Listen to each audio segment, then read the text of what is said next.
এটাই হচ্ছে সেই ছোট্ট থেকে শুনে আসা, মানে গল্পের মতো বলো, ছবির মতো বলো, এতদিন ছিল। এখন এই যে নিজে পায়ে হেঁটে দর্শন করলাম সেই নন্দগাঁও, নন্দ বাবার বাড়ি। আমাদের দর্শন করা হয়ে গেছে। এখন এই যে হেঁটে হেঁটে নিচের দিকে আসছি। এখন আমরা যাব হচ্ছে বার্সানার দিকে। রাধারানীর বাড়ি যাওয়ার আগেই দেখো চলে এসেছি আমরা রাধারানীর বাবার বাড়ি। তো এটা হচ্ছে কৃতি মন্দির, আর ভিতরটা ওই যে তোমাদেরকে দেখালাম। আর রাধারানী অবশ্যই চেয়েছে, তার জন্য হয়েছিল।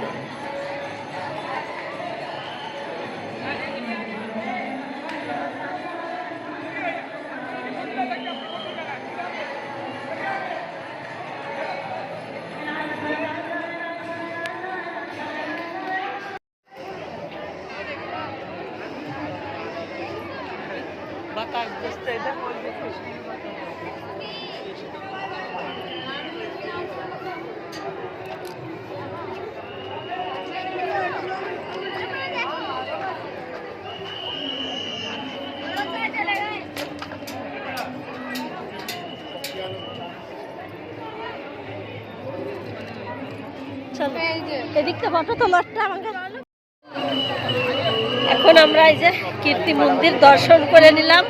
আর কিভাবে দর্শন করেছি সেটা তোমাদেরকে বলি। 12টা বাজে এখন, মানে 1 মিনিট বাকি ছিল 12টা বাজতে। 12টায় মন্দির বন্ধ হয়ে যায়, 1 মিনিট বাকি ছিল। রাস্তা থেকে এত দৌড় করেই যাচ্ছিলাম, আর দৌড় মেরে এসে তারপরে এই যে ফাইনালি আমরা দর্শন করতে পেরেছি আর কি। 12টায় বন্ধ হয়ে যায় কীর্তি মন্দির। তারপরে ভালোভাবে দর্শন হয়ে গেছে।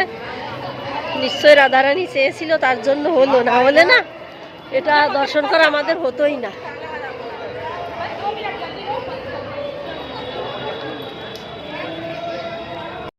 তোমাদের বললাম আমরা কিভাবে দর্শন করেছিলাম এই কীর্তি মন্দির। আর এই দেখো বাইরে থেকে দেখাচ্ছিলাম, এত সুন্দর কাজ, সত্যি মন কেড়ে নেওয়ার মতো মন্দিরটা বাইরে থেকে দেখতে। আর ওই যে ছিল গেট। তো রাধারানীর কৃপায় সবই সম্ভব। তো আমাদের কৃপা করেছে, তার জন্য দর্শন হলো। এখন যাব রাধারানীর বাড়িতে।